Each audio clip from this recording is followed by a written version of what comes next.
Hello and welcome to ETF.com's Inside Commodities Week series of webinars. This is 5 straight days of information and presentations and Q&As about various pockets of the commodities world, from futures to hard assets, which is what we're going to talk about today, to the finer points commodities indexing, gold, and finally on Friday, MLPs.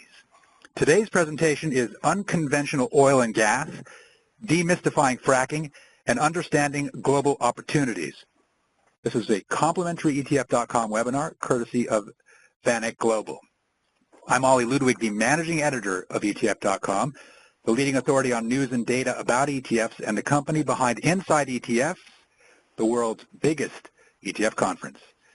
Before we get started, I'd like everyone to know that they can ask questions at any time during this webinar in the window at the lower right of your screens. And also, this presentation will be available to all of you 24 to 48 hours following today's webinar. I also may ask a few questions along the way, but there will be a Q&A after the prepared comments. Joining us today are Sean Reynolds and Brandon Rakshowski of VanEck Global and also VanEck Global's ETF unit, Market Vectors. Sean is a portfolio manager at VanEck. And VanEck is a money management firm that was founded in 1955 and focused from the beginning on commodities-related investing. It remains very much focused on commodities, which is why I'm so pleased Sean is taking part in this Inside Commodities Week series of webinars. Also joining us is Brandon Rakshowski. He is a product manager for VanEck's Market Vectors ETF brand. Specifically, Sean runs the VanEck Global Hard Assets Fund. This is an actively managed open-end mutual fund focused on hard assets, and it's currently tilted toward the energy sector. So this is a man who thinks in big macro terms, which makes him a great guest.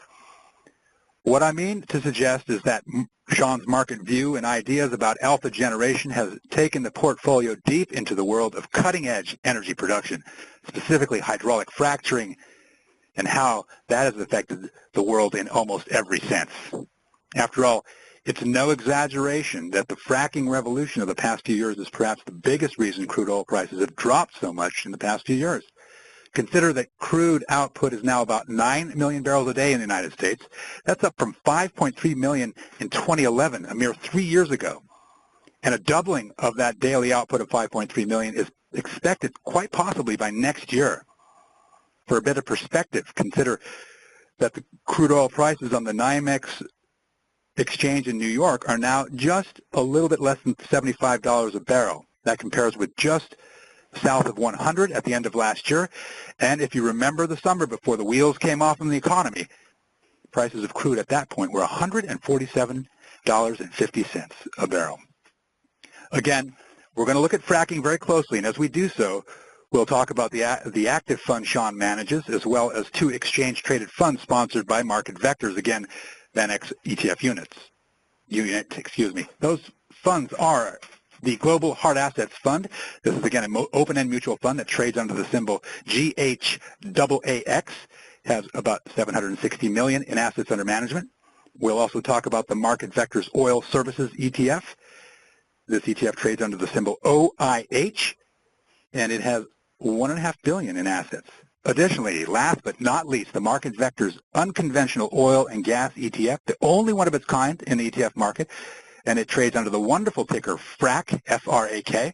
It has about $70 million in assets, according to the data we compile every day here at ETF.com. Again, Sean Reynolds is the perfect guest for today's webinar. I encourage you all to pick his brain in the Q&A and make sure we leave as few stones unturned as possible. On that note, it's my pleasure to introduce to you Sean Reynolds of VanEck Global. Sean? Great. Thanks, Ollie, and thanks, everybody, for joining us today. We're going to talk about unconventional oil and gas, and I'm going to start off with just defining that and why we use the term unconventional oil and gas versus fracking or shale. Really, it's pretty simple. Unconventional means it's not conventional. Most of the oil and gas that's been discovered in the last 40 or 50 years globally was under very conventional techniques and processes. And what we've been doing over the last 10 years and really peaking right now, certainly here in the United States, every well that's drilled is using unconventional technology. And so that's why we like to really use the word unconventional rather than shale or fracking, because there's a lot that goes into it. If you look at the first page here in our slide deck, there's a number of points we want to really highlight. Hope you take away with you after this webinar is finished. The first is that the unconventional phenomena here in the United States and growing across the world is really all about technology and technology evolution. Certainly horizontal drilling and fracturing has been in existence for many, many years, all the way back to the 40s and 50s here in the United States. Certainly in Russia, horizontal drilling has been, and directional drilling has been the main way of drilling onshore in western Siberia for decades, since the 40s and 50s. But what has happened is that the technology of drilling, the technology of completions has really advanced significantly since 2003, 2004, and allowed us to access a significant, it's a real step change in the amount of reserves and ultimately the production that exists in a lot of established oil and gas basins. So when you think about fracking, you think about unconventional, really think about technology. And technology in many, many different ways. Engineering, in petrochemistry, in petrophysics, in simple logistics and manufacturing. It's every aspect of the business. Technology is driving it and really has been the main source of value creation behind unconventional. So that's number one, technology. The second is that you actually hear this, it's interesting, more outside the United States than you do inside the United States, but a lot of people are kind of the opinion that the unconventional story is over. We've been kind of talking about it for natural gas for well over 10 years, and now oil for 4 or 5 years. We're over and done with it. Well, we believe that we are still primarily in the discovery and delineation stage of unconventional resources in the United States. We're still out there looking for new sources, and we're still delineating a lot of the sources that we know that do exist. And so, many of you may have heard of the Marcellus Shale, you may have heard of the Barnett or the Eagleford or the Bakken in North Dakota.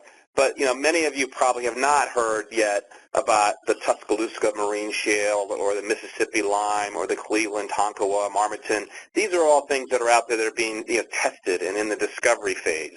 There are very few of the plays right now that are in exploitation. There's certainly pockets of it in which the value has been observed but not necessarily realized.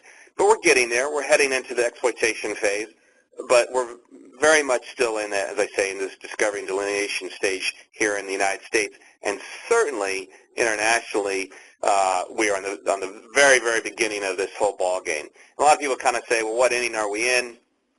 I will say we might be in the early to mid innings of an extended innings ball game. So, and we don't know how long that, just like any other ball game, we don't know when it's really going to end. But there's a lot of science technology that helps us understand the value of certain resources around the world in the United States, and we know how to apply it. But as I say, there's a lot to discover and a lot left to delineate. So that's number two. Number three is that as we get into this exploitation phase, certainly here in the U.S., you're going to see a lot of efficiency, a lot of optimization, a lot of productivity enhancements that are going to contribute, very likely significantly to the overall reserves and production here in the United States and eventually into the global market. So, we've seen that already, as Ali just mentioned. Almost 4 million barrels a day increase over the last several years. It's pretty staggering. We think the growth rate may slow, but we think the growth rate of unconventional resources here in the U.S. and the rest of the world will continue to grow in a meaningful way. And then the fourth point we have on here is that this is clearly not unique to the United States. The only place that you don't find unconventional resources where you haven't found conventional resources. So there's a lot of conventional resources out in the rest of the world, and that's where, as time moves on and the industry moves on outside of the United States, eventually that's where we will find other unconventional resources, and we'll apply hydraulic fracturing and horizontal drilling to many other basins around the world. So basically, what we're saying is, there's a long running room here. There's a long ball game to be played here, and from our perspective, a lot of investment opportunities for many years to come. So to really understand unconventional resources, fracturing, you really have to do a little bit of petroleum geology 101. So that's what I want to do here, is try to get everybody kind of level set. And so we really need to talk about how oil and gas is formed.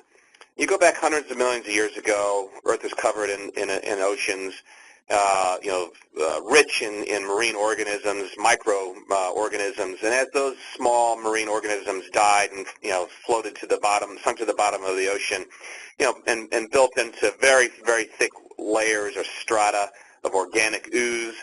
The analogy I like to use is you need to think about that organic ooze as a sponge that's just completely soaked with these organic organisms, and then at that sponge that's saturated with these organic little critters, and it gets buried deeper and deeper over time with other sediments and rock piled on top of it, and as it gets buried deeper into the Earth's core, it starts to get pressurized, and heat starts seeping through the rock, and that basically starts to cook those marine organisms.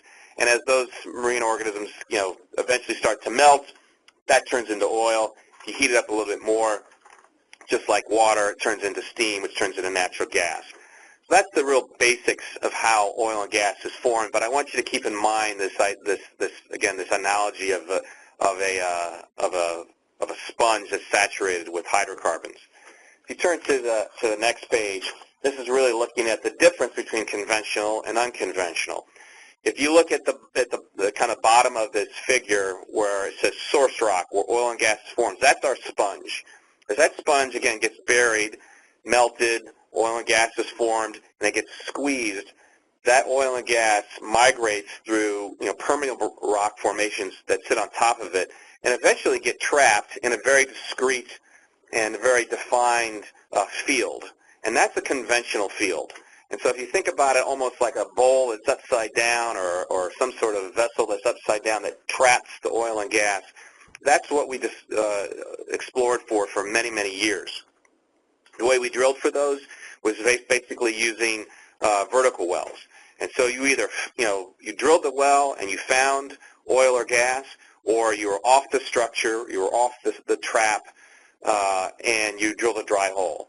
And so your major risk here was all about geology, and there are many things you had to consider. You had to consider the source rock, which is your shale. You had to consider the reservoir rock that trapped it. You had to consider the trap itself that kept the oil and gas from migrating further. Many, many different things. So it's all about geology. And as I said, we accessed these conventional discoveries via vertical wells. In the unconventional, Sean, can I chime in really quick with a question before you push onward? In the spectacular rise in production of the last 3 years, right, 4 million barrels a day is what you just said. Is any of that in the conventional realm, or is it entirely a function of this fracking revolution? Yeah, well, I would, it's not entirely in the unconventional, but you would say the majority of it is. The one thing you have to remember is, we are depleting the production base every year, so you have to backfill somehow, some way. So a lot of the way to think about it is it's fungible, but obviously, a good way to think about it is the conventional discoveries that continue to go on globally. That's kind of backfilling the depletion that happens every year, and then the growth has come from the unconventional. Perfect. So very illuminating. I appreciate it. Right. So just continuing on about the unconventional and the way we think about that. Again, we have this sponge, all right, and it sits down at the bottom and below the conventional stuff. And really, what we have to do is access a much greater volume of rock. And the way we do that is by drilling horizontally and going, and then fracturing through it. And so the question of is there oil and gas there is no longer, the biggest risk as it is in the conventional. It's not geology anymore. It's whether I can drill the well cheap enough and the prices justify getting, spending the amount of money that it takes to drill horizontal and frack. Is the price, justify getting the hydrocarbons out of the ground using those technologies? And the way we're doing that is mostly through the horizontal wells. Excuse me. Turning to the next page and really getting into a little bit more about, what are the factors that have really taken us off: horizontal drilling, hydraulic fracturing, and then, as you just said, strong commodity prices. And again, kind of reminding you that a lot of this technology has been around. It certainly has advanced in recent years, but also, as Ali pointed out, oil prices and gas prices had kind of advanced, and that's really what kind of allowed that these technologies to all of a sudden become economic. So I want to go into a little bit more about what exactly we're doing here. So think about our sponge. Now, just like any other sponge that at one point was saturated with a liquid, and then it's now been squeezed. If you just think about a sponge that might be sitting in your kitchen sink, and you squeezed all the water out of it, even though you even squeeze it harder and harder, you can't get any more water to come out of it. But yet, you still know that there's some moisture still in that sponge. And so if you wanted to access more of that, how would you do it? Well, you would fracture it. What's fracturing of that sponge? How would you do that? Now you think about this big sponge you have in your hand. You squeezed it. No more water's coming out of it. Well, now if I rip it into smaller pieces, I rip it into a piece that I can actually squeeze in one hand rather than two hands, I get a little bit more out. If I take that piece and squeeze it into the size that I can squeeze between my thumb and my forefinger, and I squeeze it, I get a little bit more out. Then I take that piece and continue to rip it up into smaller and smaller pieces, and I can continue to get more and more fluid, more and more liquid out of that little tiny piece of sponge. That's what fracturing is doing for you. All right, and that, again, that's been around for a long, long time. You've always tried to squeeze more out of the rock that's right around the borehole, all right, in a vertical well. But now we have the ability to go horizontal. So now take that sponge and think about it. Instead of drilling horizontally through it and only accessing, say, in a typical conventional field, maybe 100 or 200 or 300 feet, more likely something closely to 50 to 100 feet. Now you're going to turn that borehole, and you're going to go through not 100 feet, not 500 feet, but 5,000 feet or 10,000 feet, and then you're going to go in and fracture it. And so that's really the two things there from a technology standpoint has really opened up the reserves and the production that has created this unconventional resource phenomena here in the United States. So I don't know if you have any questions on that, but I think it's important that people have a good sense of how we do this. Yeah, I think the one question I do have, and this is something that I've sort of discerned, being a financial journalist in the traffic, talking about the energy story of the past few years, some folks seem to have, I guess I call it a fear that the oil extracted from these shale formations may not be as plentiful as from a conventional well, which is to say you see the spectacular spike in production out of a certain field, and then suddenly it will dry up more quickly than a conventional field. Now, I have to say that theme seems to have come out of focus. People aren't as concerned about it, and I wonder if you might be able to speak to that really quickly before you push onward. Is there any veracity to that, or is that unfounded concern about this fracking revolution? Yeah, no, that's a very good point, and I'll touch on some things on this in a little bit later in the deck. You can kind of go back. If you want to put off the answer to that question, that's fine. Let's just answer right. I'll do it in a couple different phases here. So the real quick answer is, completely different set of economics, and the bottom line is the conventional stuff are better economics. That's why they've been drilled up first, right? And we like to say that all the easy and cheap stuff has been drilled up. That's the conventional stuff. But the other thing about conventional, if you look back at, just go back one slide, on page 5, as we say, conventional is a very discrete volume of rock. I mean, lots of people kind of, I think you like to think about it maybe a cave full of oil. Well, it's really not that. It's a rock that's saturated, but it's discrete. It's aerially discrete, geographically discrete.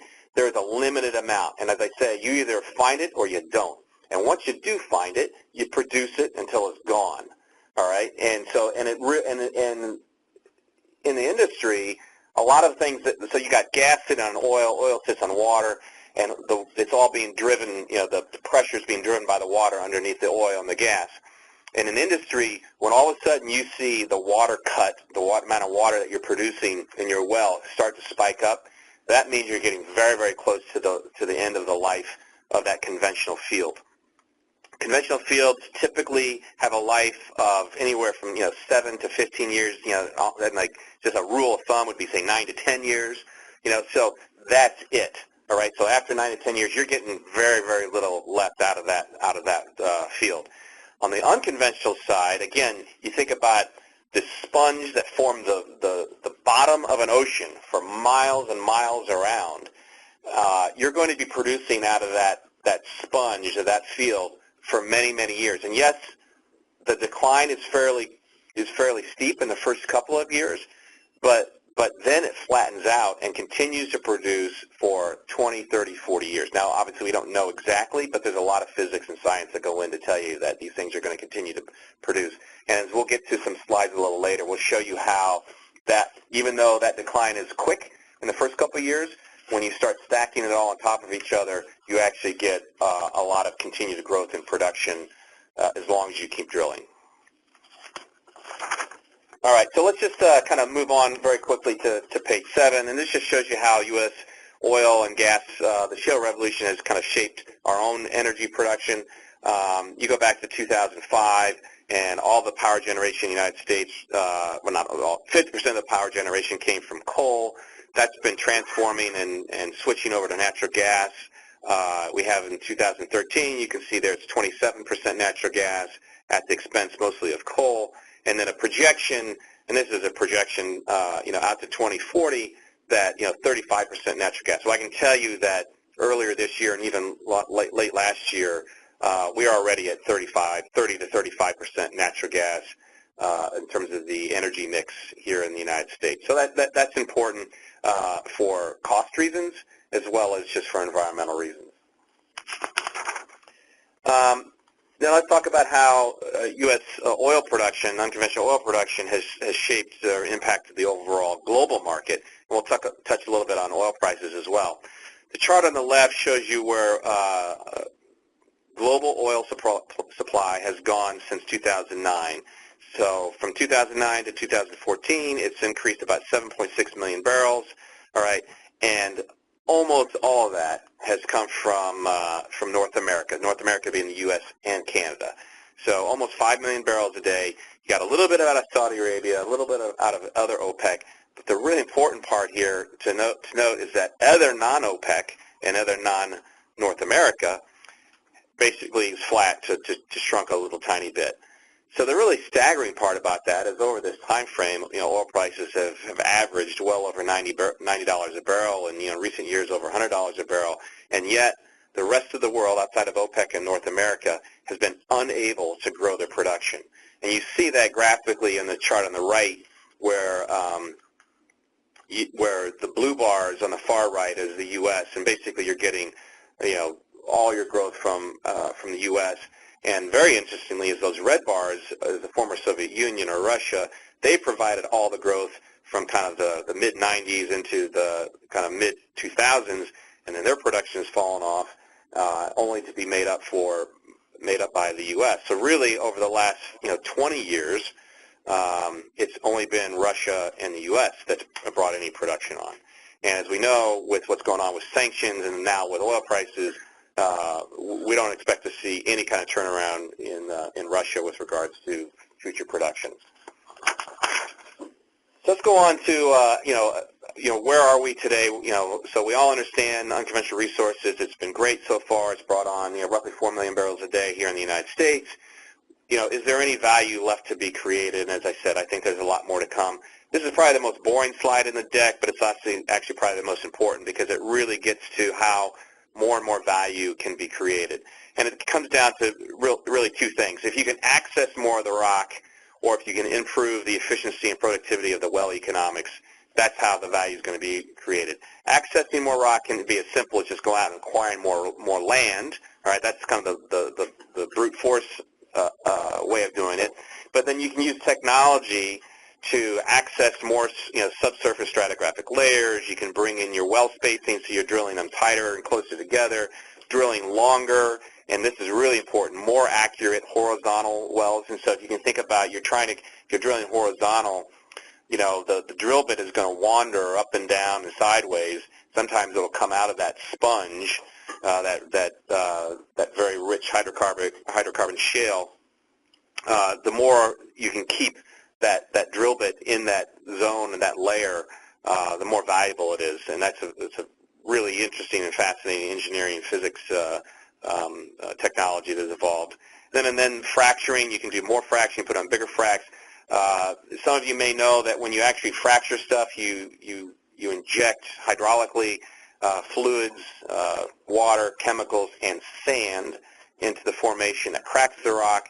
Those sand grains actually keep the micro cracks open. One of the things that is really on the cutting edge right now is you're putting more and more sand into these fracks, to the point where we're actually having a sand shortage here in the United States. So that's kind of just accessing more of the rock. In terms of improving the well economics, drilling faster, reducing your ultimate drilling cost, thinking about optimizing production. That gets to some of the type of fracks that you put on. Instead of drilling one horizontal well per borehole, drilling several, stacking those laterals, and then other ways of kind of really optimizing your frac in terms of the wells that might be next to each other. It's just don't look at them individually, but actually integrate a whole field or whole pad with your frac and your completion technology. Just to kind of help you visualize a little bit on what we're talking about, we gave you a couple case studies here. First one here is Whiting Petroleum, happens to be a stock that we own, and in two different completion styles. On the top, you see what you're looking at is a cross-section that has the horizontal leg of a well that was drilled by Whiting, and those red bars, those red kind of spikes there, those are just a kind of a cartoon of what a frac stage would look like. And in this older style completion, which they're calling, they put 30 stages. Each one of these pairs of red lines would be a stage, and each one would be a single port. So you're basically giving your borehole access to 30 entry points into the formation to produce oil and gas. The newest style completion, which is down below, is they've increased the number of stages, so they've shrunk the distance between the stages down to 250 feet from 300 feet. That gives you 40 stages, a 33% increase. But more interestingly, they put 4 clusters per stage, and that gives you a total of 120 potential entry points, or 4x or 300% increase in terms of access to the rock. So again, we talked about in the slide before, it's just more access to the rock.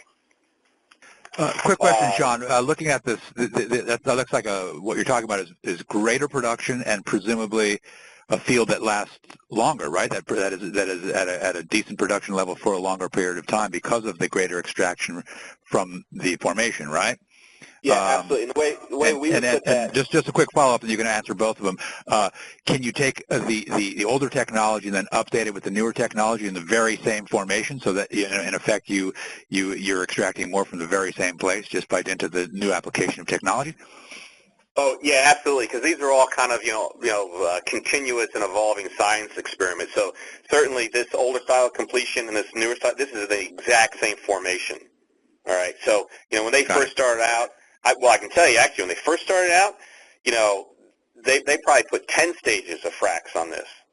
And then they moved to 20, and then they moved to 30, and now they're moving to 40, and now they're doing 3 clusters or 3 pers per stage. So this is always evolving, and that's also a very interesting conversation, which we may not get to, is about the economics of all this and how it has evolved. And a lot of people want to kind of look back and say, well, shale oil, unconventional oil in the United States is the marginal producer. Well, maybe it was when all this started, but not anymore. And then to answer your first question, the way we talk about it is what this does to IP, initial production, and EUR, estimated ultimate recovery, which is the reserves. And so certainly this new style completion would have significant impact on IP, initial production, and more importantly, though, it would have a significant increase on EUR, estimated ultimate recovery, and that would add to the life of the field or the well. But more importantly, what the increased IP does is it accelerates your NAV, right? So if you're getting more out of it quicker, obviously your NAV or your NPV is going to be better. And here's a couple examples. So how does this play out? Kind of just to give you a real quick snapshot of a couple of ways of increasing the value. If you look in the upper left, average drill. This is Concho, who's active out in West Texas in the Permian Basin. Average drilling days over the last 3 years have dropped 23%. Upper right, their lateral length, that's the horizontal leg. How far are they drilling? They've increased it out to by 9% out to almost 5,000 feet. Actually, I know today they're actually drilling further than 5,000 feet. Stages per well, which we just looked at. They're not telling you how many they're doing. That's a kind of confidential figure, but they're showing you that it's increased almost 30%. And then what has that done for their initial production? That IP thing I was just talking about. Increased it by 18%, and I can tell you actually now that's also much higher than when they first put out this slide, which is in the middle of the summer. This next slide is my favorite slide because I think it really illuminates what we're talking about here. You got 3 different completion techniques, and the best thing to do is look at the bottom of that slide where it says old completion, 5,000-foot lateral, 12 stages, all right. New completion, 5,000-foot lateral, 20 stages, so all you're doing there is almost doubling the stage count. But then the most recent completion, the long lateral, they're doubling the lateral length to 10,000 feet, and they're more than doubling the stage count. So then you go up to the box in the middle of the slide here, and it shows you that, well, the well cost for the old completion was $8 million. And now it's 13.5. You say, well, that's pretty significant. That's more than 50% increase, or about a 50% increase. But the great thing is, then look at the IRRs, internal rate of return. It goes from 30% to 160%. All right, so you're seeing a significant increase in value by going to the longer lateral, 10,000 feet, and doubling your stage count on the frac. And that, to me, really kind of highlights the value that's being created by all this technology evolution. So economies of scale that more than pay for the extra investment up front is really what we're talking about here, right? Well, economies of scale, but also just, like I said, it's tweaking technology. It's, as I say, it's, instead of drilling 5,000 feet, I'm drilling 10,000 feet. Well, that costs me more money, but what do I get out of it? All right. Going from 12 stages to 43 stages. Well, that costs me more money. Well, what do I get out of it? Well, you get a huge improvement in your IP, and you see those in those curves. That's what the lines on this graph are. You look at the gray line at the bottom. It starts off of kind of producing a little bit over 1,000 barrels a day. All right, and under the old completion, and in the new or the long lateral completion, it's well over 2,500 barrels a day. So again, NPV-wise, that's being accelerated greatly, let alone what it's doing for EUR, but just on an NPV basis, it's bringing it all forward, and that's why your IRR spikes by, by 5x. So that's a lot about technology, about what fracking is. I hope that kind of helped you guys kind of visualize a little bit. As we said at the beginning of this, this webinar, we think that this is we're in the middle stages here, middle innings here in the United States of extended innings game. Globally, we haven't even started yet. The batter hasn't even stepped into the batter's box. If you look at the chart on the right, you see where global oil production comes from. In the blue, it's onshore conventional, and that green or olive is offshore conventional, and then the red is offshore deep water, and that little yellow slice in there is onshore unconventional. All right, and this is probably it's out of date a little bit. It's kind of like 2011, but as we say, you're getting kind of 4 million barrels a day increase in the United States. If we can kind of maybe say it's 6 or 7 million barrels a day worldwide, including Canada, and other parts of the world right now. All that is on a 94, 95 million barrel a day market, so it's still a very, very small component of overall production.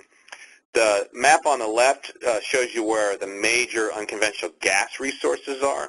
Gas is probably going to be the unconventional resource that's tapped first internationally, certainly out of China and Australia. Those are two areas that really need a lot of natural gas. I just got back from 2 weeks in China about 2 weeks ago, looking at the unconventional shale story over there.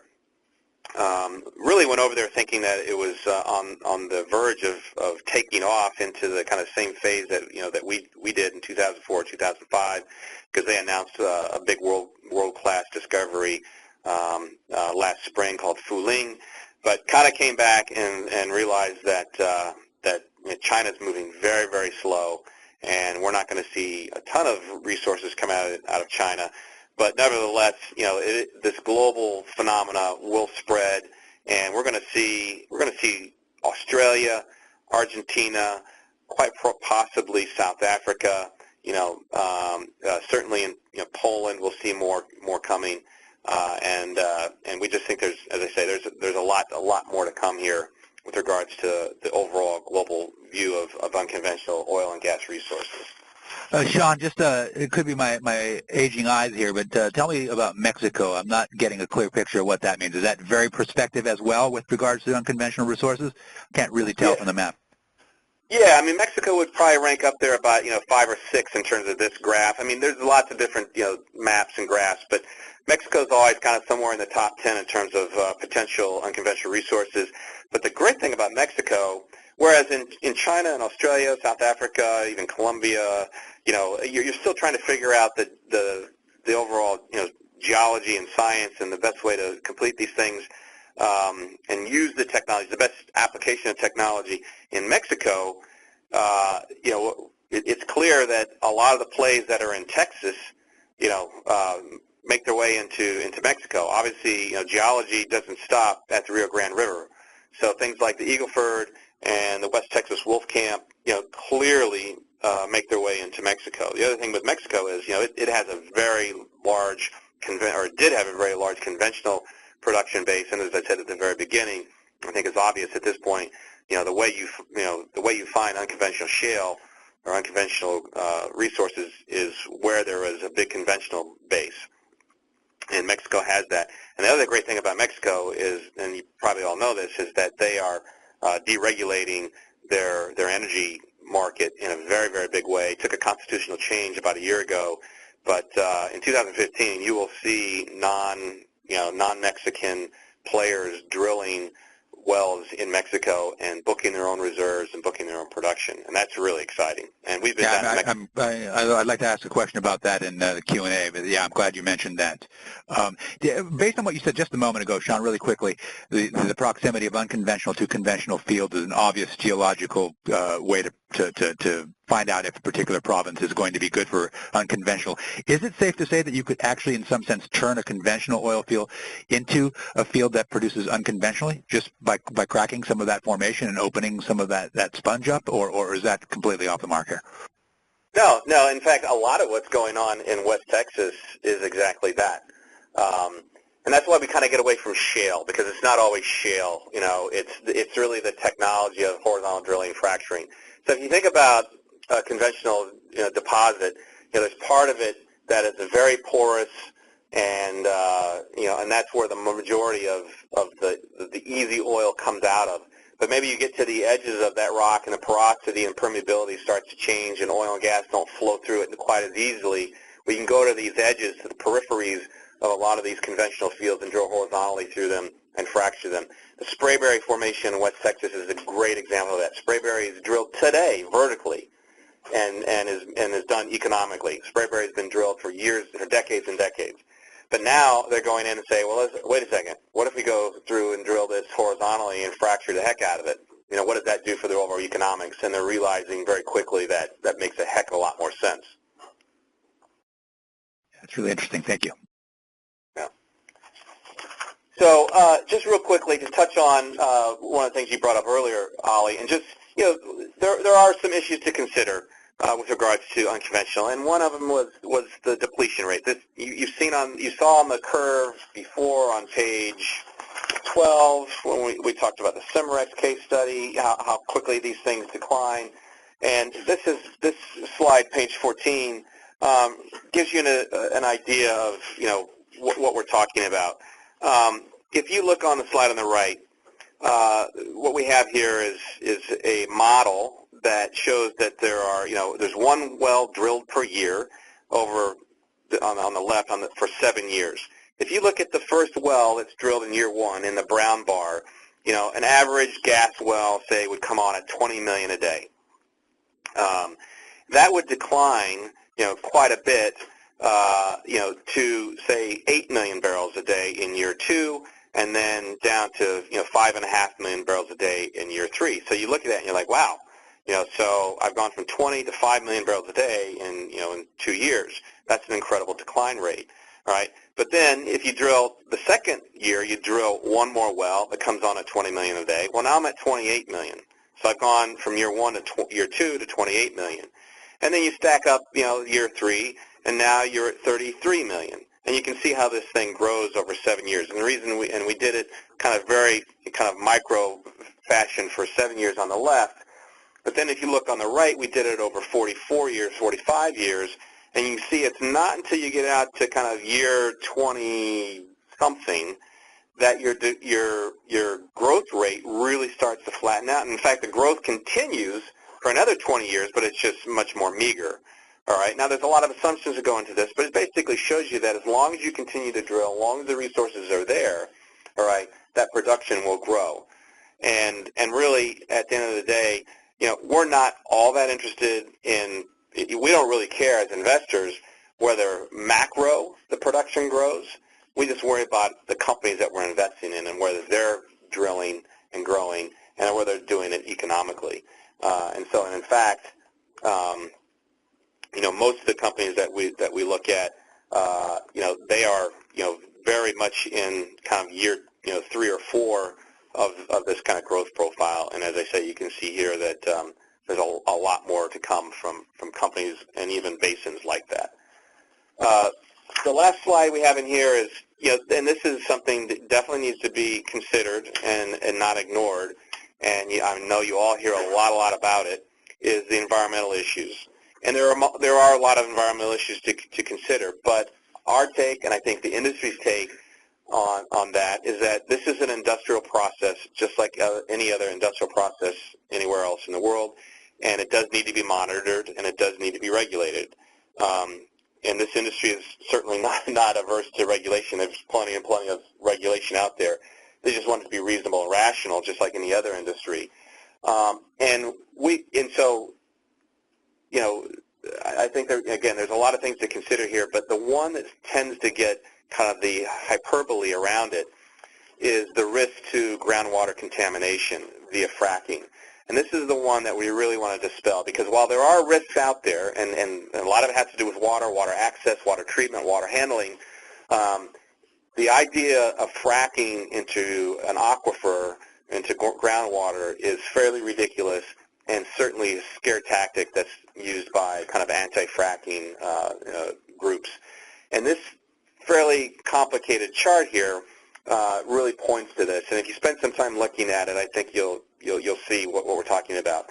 This is the Barnett Shale, and the graph at the bottom here, every data point on that red line, and there's lots of little spikes associated, every data point on there represents a well that was drilled in the Barnett Shale, which is in kind of west of Dallas-Fort Worth, and really the area that really kicked off unconventional shale gas in the United States.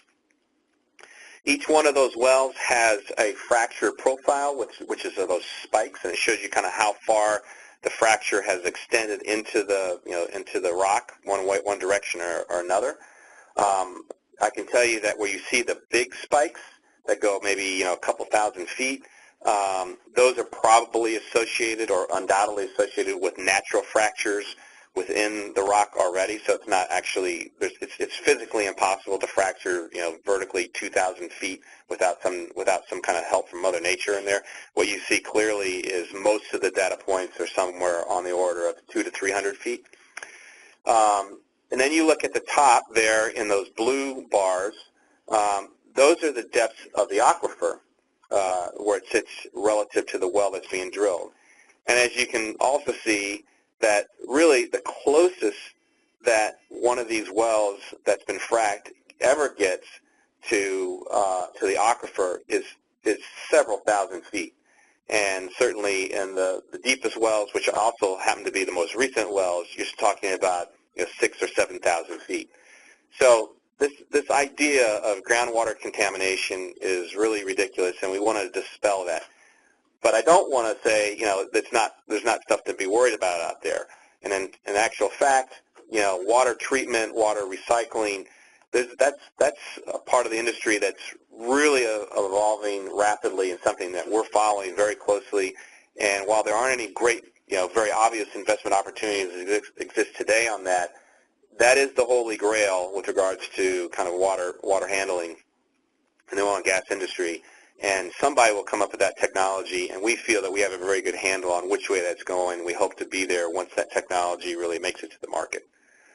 So anyway, with that, that's all I had to say. I hope I illuminated some of the issues with regards to unconventional oil and gas here in the United States and the rest of the world. I just want to repeat that the four things we hope we leave with is that this is technology. It's all about technology, and technology will continue to evolve, and that will continue to increase the access to reserves and production and the value for stocks. We think there's, number two, there's a long way to go here in the U.S., but certainly we've barely touched anything internationally.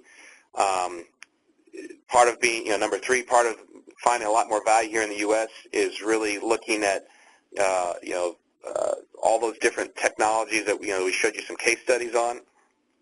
And then finally, as we look internationally, there are a lot of opportunities, but we're still in very early stages. And so that, in our mind, allows us to be patient in terms of investing in other unconventional plays around the world, and just to observe for quite some time. I guess at this point, this is Brandon Arshofsky. I just wanted to thank Sean. That was excellent material. I just wanted to cover briefly a little bit of history of VanEck and market vectors, and then walk through very quickly some of the investment options that we offer to tap the potential in the unconventional oil and gas space. So I think it's safe to say that some folks on today's call may have heard of VanEck Global, but not market vectors ETFs, or vice versa.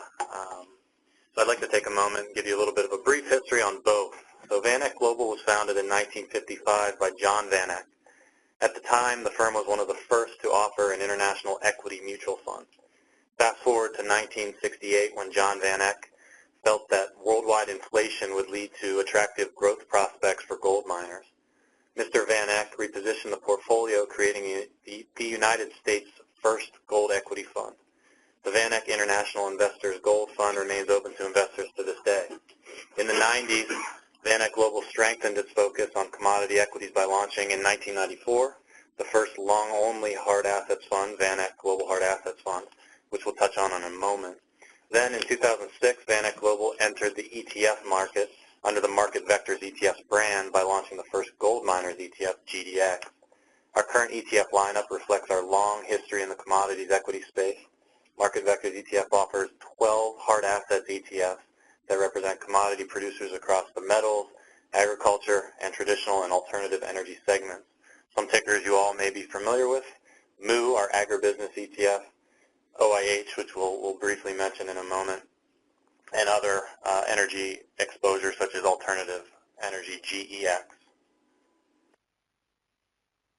So because of this heritage, VanEck Global is uniquely positioned to offer investors two targeted means of accessing this attractive investment opportunity.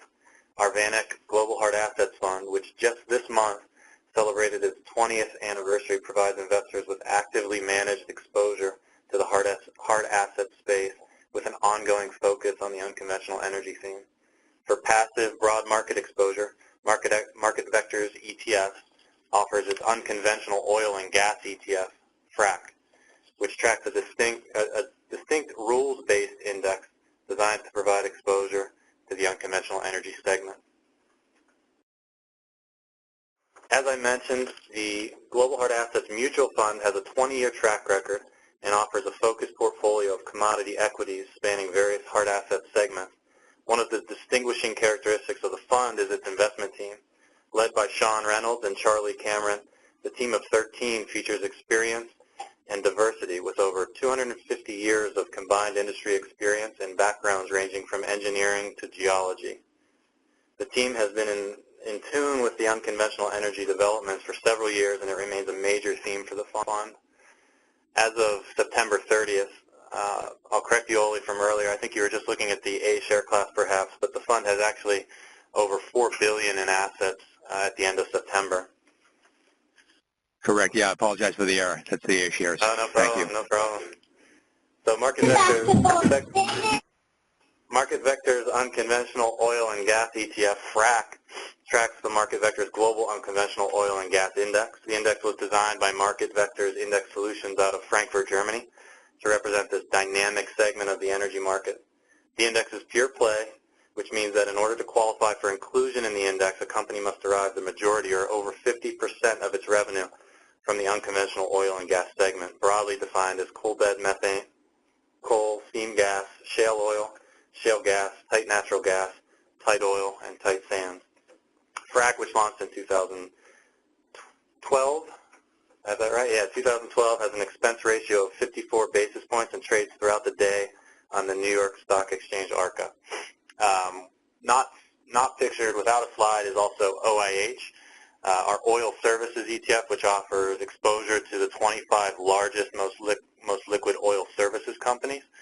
The FRAC ETF index explicitly excludes services companies, so OIH offers exposure to that area of indirect unconventional energy exposure through that index and tracking that index. So I think with that background and a brief overview of the Global Hard Assets Fund and FRAC, I guess now's the time to jump into Q&A and answer the crowd questions.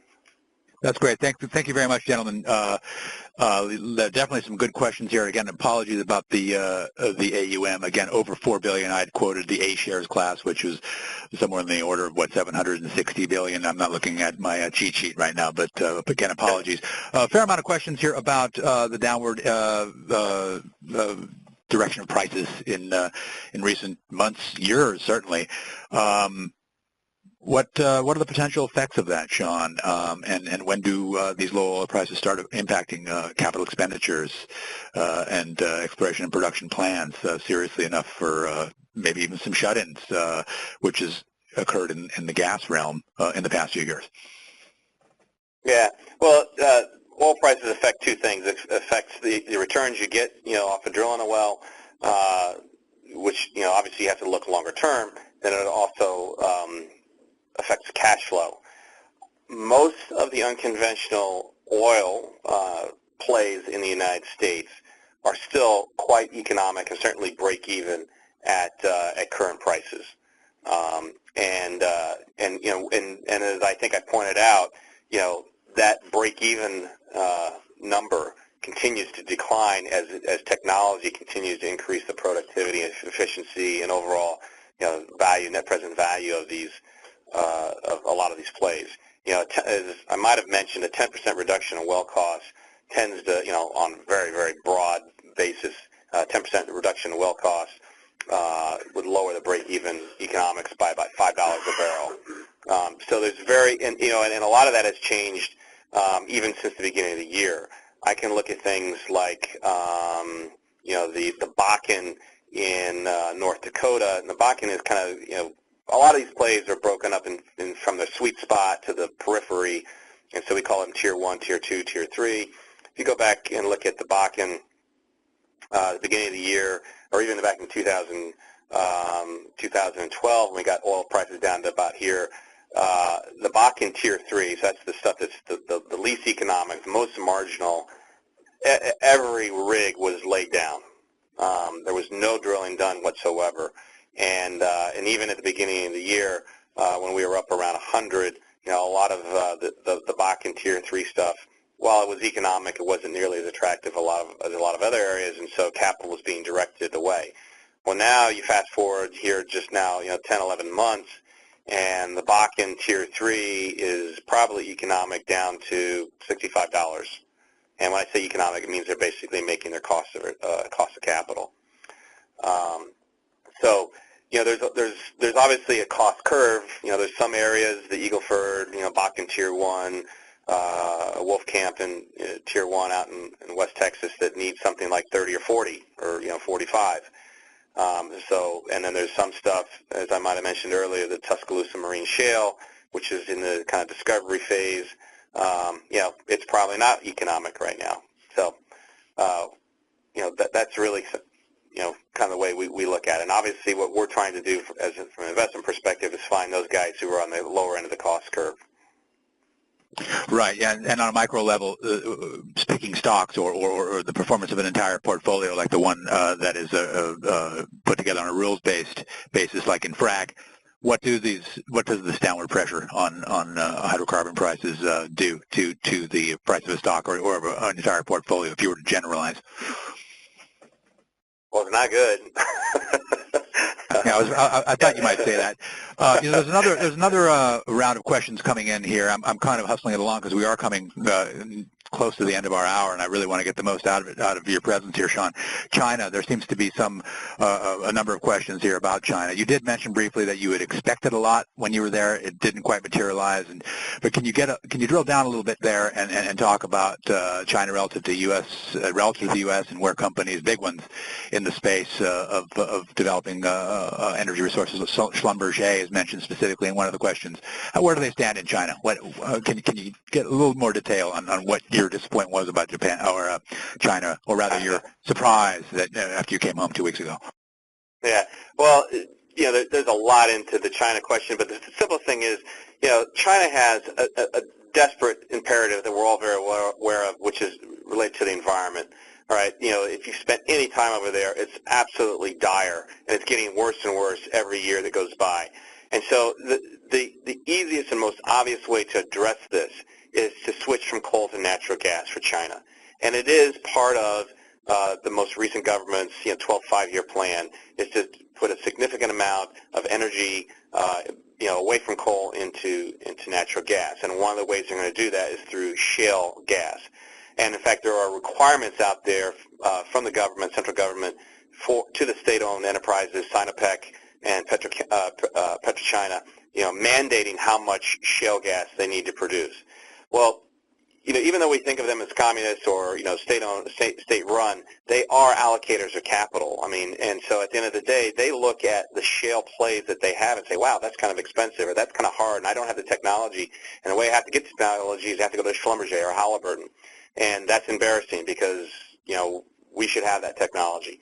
So they're allocating capital towards more conventional, more traditional areas. They've got plenty of that to do in the United States, and they certainly aren't afraid to invest internationally. And if you really think about it, they all put a ton more dollars to work in unconventional outside of China than they have in China. Because it's easy for them to come to the U.S. or to Canada and say, well, we're going to invest in one of these plays via a joint venture and learn about it. But if you come back to China and you don't have the technology, it's going to be embarrassing if they can't do it. What we saw really going back to last year is they had this discovery in the Sichuan Basin, which is a very hydrocarbon-rich area of China, and it looked like they had a shale discovery, and that was really going to kick things off and really get things running. And if you spoke to the likes of Schlumberger and a lot of the Western oil service companies, they got really excited and were shipping people over there and getting ready for this to take off.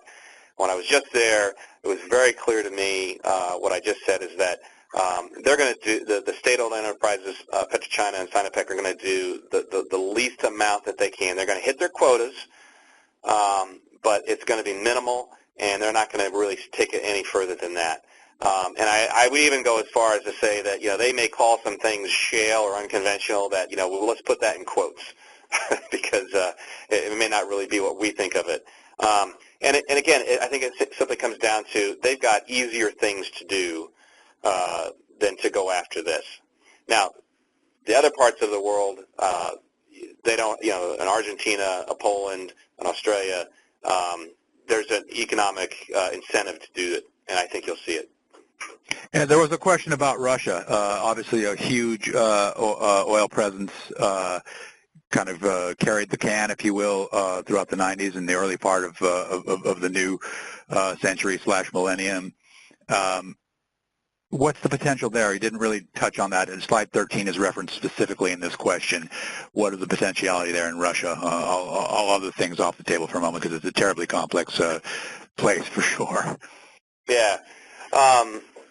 Well, clearly, there's a lot of potential there. One of the you don't get a lot of estimates out of different institutions that do this kind of stuff because they don't have the data to go in and actually assess it. If you talk to the Russian companies themselves, they'll tell you that we have an extensive amount, more shale gas than China, more shale oil than the United States, and they probably do. I mean, it's a massive country that has a lot of oil and gas production out of it. We just don't know what's there. But again, they do not have the technology. They're not quite as kind of sensitive to getting it from Western companies than China is. But certainly with the issues that we're having right now with the sanctions that are directly oriented towards unconventional as well as deep water and Arctic drilling, you're not going to see it come anytime soon out of Russia. And just like all the rest of the resources in Russia, whether it's oil and gas or minerals, somehow, some way, the government makes it, unattractive and uncompelling to invest in. Perfect. Well, I think that is really all the time we have. I wish we had more time. It's been really, really interesting to have you here on the webinar, Sean. Thank you so much. That's it for Unconventional Oil and Gas, Demystifying Fracking and Understanding Global Opportunities. As I said at the beginning, we will have 3 more webinars this week that are part of Inside Commodities Week at ETF.com. We'll talk tomorrow about some of the finer points of commodities indexing on Wednesday with the Bloomberg indexes, gold on Thursday. This is the 10th anniversary of GLD today, in fact. And then Friday, last but not least, we'll do MLPs. Again, Sean and Brandon, thanks for being here, and thanks for all of you in the audience for attending today and some really good questions. On that note, on behalf of all my colleagues at ETF.com, I'm Ollie Ludwig, wishing you all a very pleasant afternoon.